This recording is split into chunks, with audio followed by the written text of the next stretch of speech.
sekarang saya juga udah ditemenin bareng salah satu teman SMA juga sih, namanya Cindy. Dia juga ada background juga pendidikan dari teknik arsitek ya, kalau saya ya. Ya, arsitektur. Oke, boleh lah sedikit kalau mau perkenalan diri dulu. Sekarang kerja di mana, terus udah ngegarap proyek apa aja, boleh. Oke, nama aku Cindy Maijif. Jadi aku lulusan arsitektur tahun 2018 kemarin. Sekarang aku kerja di studio arsitek di Bandung, nama studionya Area Studio. Jadi dia tuh projectnya banyaknya residensial sama resort. Jadi kebanyakan proyek yang aku kerjain tuh rumah tinggal untuk sekarang tuh sama kawasan resort kayak villa yang kayak gitu. Jadi fokusnya tuh lebih di tempat tinggal kalau yang aku kerjain sekarang gitu. Tempat tinggal. Udah berapa lama tuh Sin di situ di area studio? Udah setahun lebih dari Januari tahun kemarin. Udah setahun setengah. Oh, lumayan juga ya berarti ya. Berarti memang fokusnya di residental gitu ya fokusnya. Ya. Oke. Sebenarnya kenapa aku juga narik topik ini karena memang tertarik dari salah satu tempat di Jakarta namanya M Block Space gitu ya. Ada aku lihat sendiri dari arsiteknya namanya Mas Jacob. Itu dia ngomong kalau memang pembuatan si M Block Space ini berdasarkan dari pemanfaatan ruang publik gitu kan, salah satunya si asalnya kan itu gedung itu, jadi ceritanya tuh gedung percetakan uang Peruri ya, terus dia akhirnya dilimpahkan lah, disuruh bikin jadi tempat, jadi sesuatu, dan dia pakai, ini aku ngutip dari dia ya, katanya dia pakai adaptive reuse gitu. Jadi gimana caranya bangunan-bangunan yang udah tua itu dijadikan tempat untuk bisa ibaratnya kita didekorate gitu ya, jadi sesuatu yang bisa lebih fresh lagi gitu, apalagi di zaman sekarang.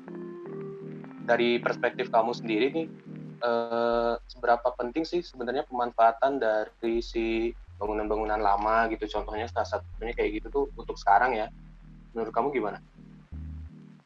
Kalau menurut aku dari pemanfaatan gedung lama tuh bagus sih sebenarnya, kalau misalnya yang kita sering lihat kayak jadi kafe-kafe kan, terus kalau dibanding jadi museum mungkin lebih laku gitu dijual jadi kafe. Kalau misalkan museum kan boring gitu, sedangkan pas ketika STM Block Space itu berubah jadi tempat nongkrong, kayak jiwanya tuh masih kerasa, tapi tetap ada peraturannya tuh setahu aku kalau misalkan kita mau ngedesain bangunan lama. Jadi ada beberapa hal yang boleh dirubah, ada yang nggak boleh dirubah, terus harus tetap ada jiwanya tuh, bangunan lamanya tuh harus tetap dibawa meskipun dia udah berubah fungsi, tapi harus ada sesuatu yang bisa ngingetin sama bangunan lamanya, karena itu tuh termasuk, kalau bangunan-bangunan lama itu termasuk bangunan yang dilindungi kan, kayak historical gitu. Itu ada peraturannya sendiri sih. Tapi menurut aku menarik sih kalau misalkan sekarang bangunan-bangunan lama udah dijadikan tempat public space gitu. Jadi nggak kebuang sia-sia aja gitu, ditinggalin kosong. Iya, soalnya di Mas Jacob juga ngomong kalau di dalam itu yang Peruri itu ada beberapa mesin-mesin cetak uang gitu, emang yang nggak diapa-apain, yang sengaja ditinggal.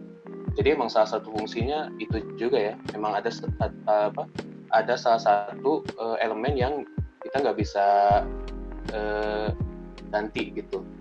Jadi memang itu juga harus untuk experience penggunanya juga ya, berarti ya.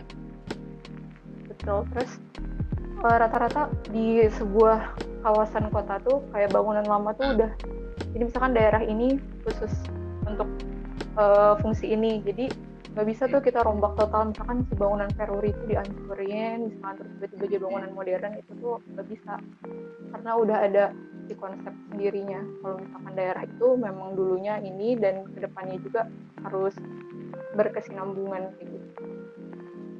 Oke. Terus kalau misalkan dari M Block tadi kita masih ngomongin sekitar si M Block Space ini, dia kan udah jadi ibaratnya jadi public space ya. Jadi ya tadi salah satunya contohnya bukan jadi museum, ya bukan jadi cafe, tapi M Block Space tuh mewadahi semua itu, ada live, bahkan ada live music juga, salah satu ballroomnya.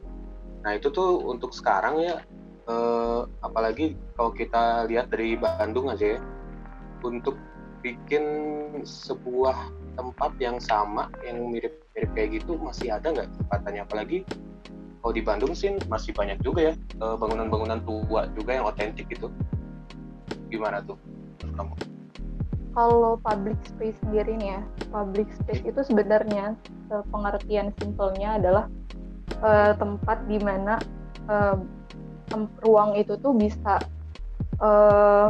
ada fungsinya, bisa menciptakan interaksi, kemudian dia tuh bebas diakses oleh siapapun dan dengan tujuan apapun. Jadi sebenarnya pengertian simpel dari ruang publik itu bisa diakses oleh siapapun dengan tujuan apapun dan menciptakan interaksi. Jadi kayak sebenarnya di depan warung pun itu adalah public space.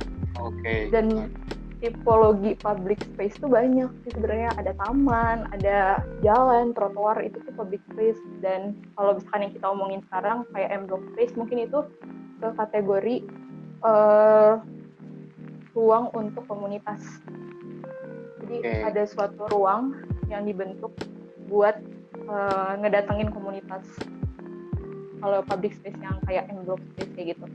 Dan kalau yang aku lihat sih sebenarnya kalau public space itu wajib ada di suatu kota, di perencanaan kota tuh wajib ada public space karena itu kebutuhan dari masyarakat kan, karena kita sebagai manusia juga butuh bersosialisasi dan kita butuh ruang, butuh tempat untuk berinteraksi.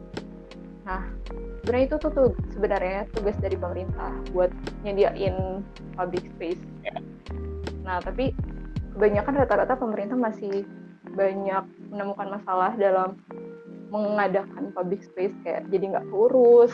Kayak kita bisa lihat lah ya taman-taman di Bandung sebenarnya udah banyak public space yang dibikin, ada taman udah tematik lagi, udah menjurus banget fotografi, taman musik, tapi karena kurang perhatian, kurang diurus, jadinya kayak terbengkalai gitu aja. Nah sedangkan di M Block Space ini kalau yang aku lihat dia tuh memang profit ya, jadi dari ada pihak ketiga, bukan dari pemerintah yang ngelola, tapi ada dari PT apa ya kalau nggak salah, milenial apa ya, mereka yang ngelola si M Block Space ini. Nah jadi berkembang dia tuh, walaupun emang tujuannya tuh lebih ke profit, mereka nyari keuntungan juga sebenarnya dari M Block Space ini, tapi dengan adanya mereka yang mengelola dan dengan mereka tuh menarik minat si komunitas-komunitas kan, ada musik, ada film, ada fotografi. Nah dengan datangnya komunitas di suatu tempat public space ditambah dengan pengelolaan yang baik, nah itu bisa jadi berkembang public space-nya. Bisa dibandingin dengan ruang publik yang nggak dikelola dengan baik, terus nggak ada nih komunitas yang masuk ke situ, sepi jadinya gitu. Dan kalau aku lihat di Bandung sebenarnya bangunan-bangunan tua ya, mungkin nggak semuanya diizinin sama pemerintah dijadiin public space. Menurut aku ya, aku kurang tahu sih regulasinya. Jadi mungkin ada sih yang pengen bikin di kayak restorasi bangunan tua, tapi mungkin dari regulasinya juga belum diizinkan mungkin. Iya. Tapi sebenarnya kalau yang aku lihat di Bandung sih, kalau dari zaman yang pemerintah Ridwan Kamil ya, itu tuh udah banyak banget digalakan public space, dari alun-alun Bandung yang udah direnov, terus taman-taman diperbanyak, terus ada kalau di Bandung, kalau contohnya lagi di Bandung ada BCH atau kan Bandung Creative Hub. Iya. Kalau kita bandingin sama M Block Space itu kayak jauh banget kan. Dia tuh kayak mati ya nggak sih? Bangunannya bagus banget. Terus kalau nggak salah dia ngabisin dana 40 miliar katanya. Tapi sekarang tuh kayak apa ya? kurang greget lah. Nah kalau nggak salah aku baca beritanya karena pengelolaannya itu kurang baik.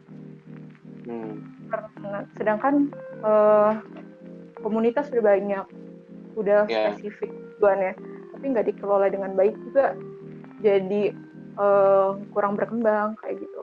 Terus kemudian itu belum contoh-contoh public space yang dikelola sama pemerintah kayak gitu.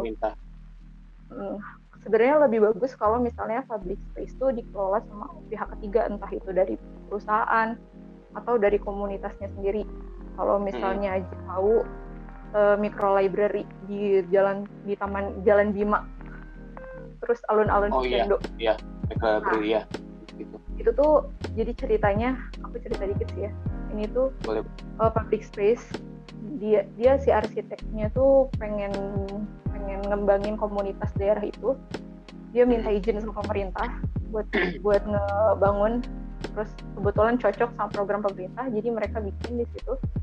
Pertama yang micro library itu mereka pakai di box es krim gitu buat pembangunannya. Jadi mereka ngelihat potensi daerah sekitar, banyak masyarakat yang bikin es krim, box es krim, dan akhirnya mereka coba bikin itu. Dan ternyata banyak loh komunitas yang masuk situ, dan micro library masih bertahan sampai sekarang karena ada komunitas yang menjaga micro library itu.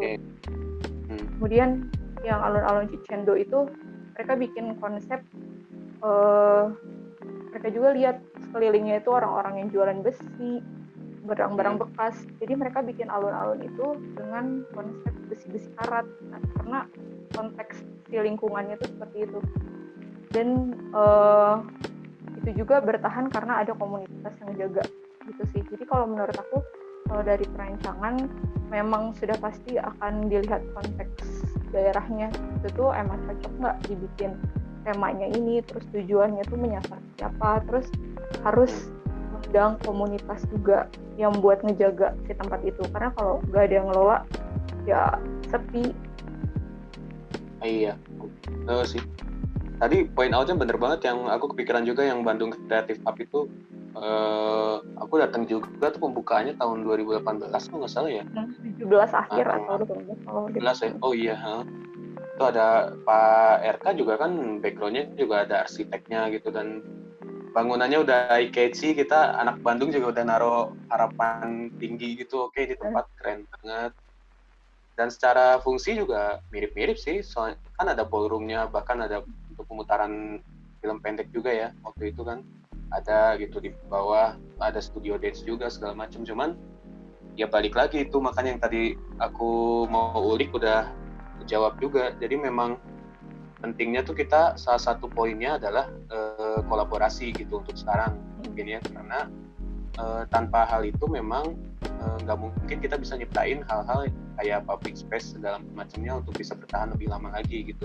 Karena memang yang dilakukan oleh tim di M Block Space yang aku perhatiin juga, ada Mas Handoko juga gitu di dalamnya kan, termasuk ada almarhum Glenn Fredly juga. Mereka kolaborasi bikin satu tempat di mana sesuai dengan minat dan bidangnya masing-masing, terus mereka ngadirin komunitasnya masing-masing gitu. Jadi memang aku juga salah satu orang yang nunggu ada tempat kayak gini lagi di Bandung gitu sih. Jadi ngelihat M Block Space yang secara bangunan bisa gokil banget gitu, ibaratnya bangunan tua di Bandung juga udah banyak gitu, bangunan tua dijadiin tempat kayak gitu. Memang butuh kolaborasi yang dari komunitas-komunitas kita juga gitu. Lumayan menjawab juga yang tadi. Untuk dari kamu sendiri nih sekarang sebagai salah satu pelaku ini ya, pelaku kreatif juga lah bisa dibilang di bidang arsitektur, punya nggak sih goals sendiri? Misalkan salah satunya ya, katakanlah kayak tadi gitu, bisa bikin tempat untuk orang-orang bisa kumpul, komunitas segala macam. Punya nggak goals di bidang arsitektur ini apa? Kalau secara umumnya sih, aku sebagai seseorang yang berprofesi di bidang arsitektur, yang jelas aku berharap bisa bermanfaat untuk orang lain. Ya itu sih semua orang lah ya kayaknya. Tapi kalau misalnya untuk profesinya sendiri, ada sih, aku pengen banget dengan profesi aku ini aku bisa jadi jembatan untuk mewujudkan, untuk menghadirkan ruang-ruang buat orang-orang gitu. Karena aku percaya dengan lingkungan yang baik, dengan lingkungan yang tertata, baik, dan emang sesuai, itu tuh bisa meningkatkan produktivitas seseorang, atau misalnya bisa meningkatkan kreativitas seseorang. Aku percaya banget kalau lingkungan yang ditata dengan baik itu bisa berpengaruh ke diri seseorang. Kalau misalnya yang kita lihat di negara kita mungkin kok perkembangannya masih gini-gini aja, terus kita mengharapkan sumber daya yang lebih juga kayaknya agak sulit. Kalau misalnya kita lihat di negara-negara maju, ruang publiknya aja udah keren banget, kayak si Yeah. taman-taman kotanya segala macam, dan itu berbanding lurus sama produktivitas masyarakatnya, bisa lebih, pemikirannya juga udah lebih maju ke depan, bisa dilihat lah gitu.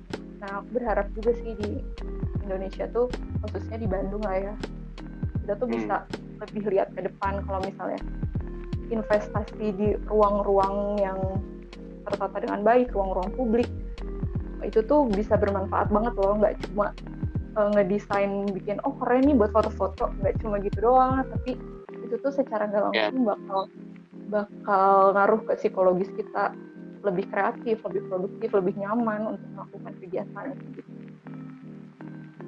Itu ya, oke, sip. Saya rasa cukup sih, karena kita juga nggak akan panjang-panjang ya, dari namanya juga mini podcast gitu, bukan bukan podcast yang terlalu lama, jadi ya maksimal 25 menit lah.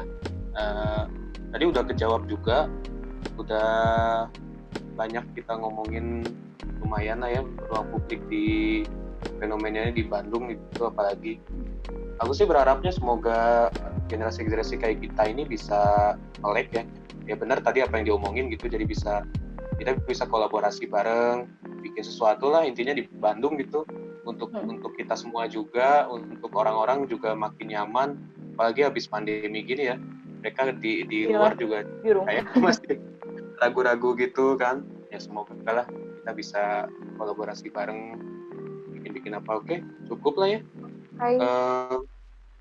Thank you banget Cindy udah jadi narasumber buat episode kali ini. Sukses juga selalu di studio. Yap, thank you banget. Sukses selalu buat proyekan-proyekan kedepannya. Oke, udah gitu aja. Bye. Bye.